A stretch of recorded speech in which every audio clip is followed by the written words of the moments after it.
देखो भाई, दुनिया में दो तरह के बाबा होते हैं, पहला जो जेल में है और दूसरा जो बाहर में बकलोली कर रहा है। 70 में क्या जोड़ा कि 17 हो जाए। तो आज हम कुछ ऐसे ही ट्रेंड बाबा जी के बारे में बात करने वाले हैं जिसको ट्रेंडिंग में गलत तरीके से लाया गया। तो चलिए शुरू से शुरू करते हैं। आपकी शादी हो गई? हाँ जी हो गई। पति कितने हैं? पति तो एक ही है। एक है? हाँ। 12 पति है। अबे क्या यार गुरुजी, ये कैसे कैसे अडल्ट सवाल पूछते हो? पति है वो कोई केलानी जो दर्जन के हिसाब से होगा, एक ही होगा ना। ये तो आप मालामाल के परेश रावल जैसे सवाल पूछ रहे हो। आपकी शादी हुई है?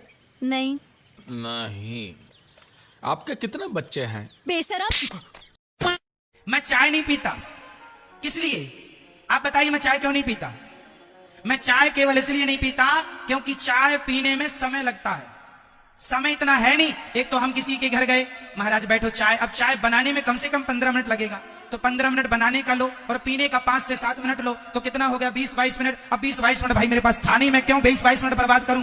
वाह गुरुजी वाह, बकलोली करने के लिए पूरा दिन है लेकिन चाय पीने के लिए टाइम नहीं है। वाह, इस लॉजिक से तो आप भागने मुतने भी नहीं जाते होंगे, क्योंकि उसमें भी तो 15-20 मिनट लगता है ना। और ये दुनिया के पहले ऐसे ज्ञानी बाबा हैं जिसमें कि खुद ज्ञान की कमी है। क्या बात कर रहे हैं बाबा? जी हाँ, मैं सही बात कर रहा हूँ। गुरुजी के अंदर इतना ज्ञान की कमी है कि अगर इसको कोई राधे राधे बोले तो रिप्लाई में ये सिर्फ जी बोल करके बात खत्म कर देते हैं। राधे राधे गुरुजी। जी। गुरुजी को लगता है कि ये कलयुग के कहना है, इसीलिए ये हर जगह नटखटी हरकतें करने की कोशिश में लग जाते हैं, जैसे बच्चों के खिलौने से खेलना, बच्चों का चश्मा पहनना, बच्चों जैसी बात करना। और जानते हो ये सब इनकी मजबूरी है, क्योंकि अगर ये सब नहीं करेंगे तो लोग इनको कान्हा का रूप कैसे बोलेंगे। क्योंकि मेरे पास ऐसे सवाल हैं कि जो साइंस के पास नहीं है, पर साइंस के ऐसे लाखों सवाल आप मेरे से पूछिए जिसका मैं उत्तर देता चलूं। और बाबा जी के पास इतना ज्ञान है कि ये साइंस को भी टक्कर दे सकते हैं। हाँ, ऐसा लोगों को लगता है। तो चलो बाबा जी से कुछ सवाल पूछ लेते हैं। नहीं, मैं नहीं पूछूंगा, एक बच्चा पूछेगा। गुरुजी, प्याज और लहसुन क्यों नहीं खाना चाहिए? क्यों? जैसे बर्फ ठंडी होती है।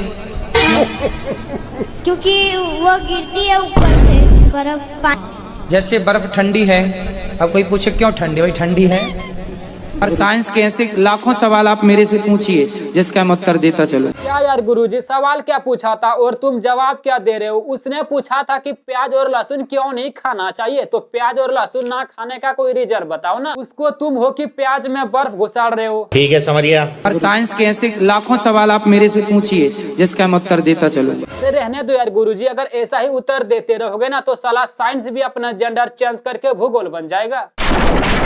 शराबी से काहे कर ली शादी? आपने पहले नहीं चेक किया? पहले सही थे गुरुजी। तो आपके शादी के बाद पीना स्टार्ट किया? हाँ गुरुजी। तो आपने प्यार ना किया होगा बढ़िया से। मुझे लगता है कि जाकिर खान को अगर कोई टक्कर दे सकता है तो वो ये गुरुजी है, क्योंकि जाकिर खान तो खड़े होकर कॉमेडी करते हैं, लेकिन ये गुरुजी बैठे बैठे रोते हुए इंसान को भी हंसा देते हैं।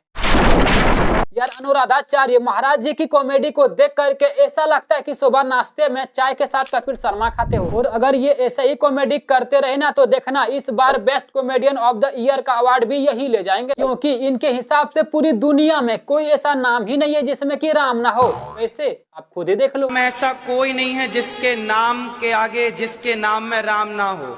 क्या बात कर रहे हैं? कहो तो मैं प्रैक्टिकल करा। चलो आपका नाम बताओ। कितने अक्षर हैं आपके नाम में? 3।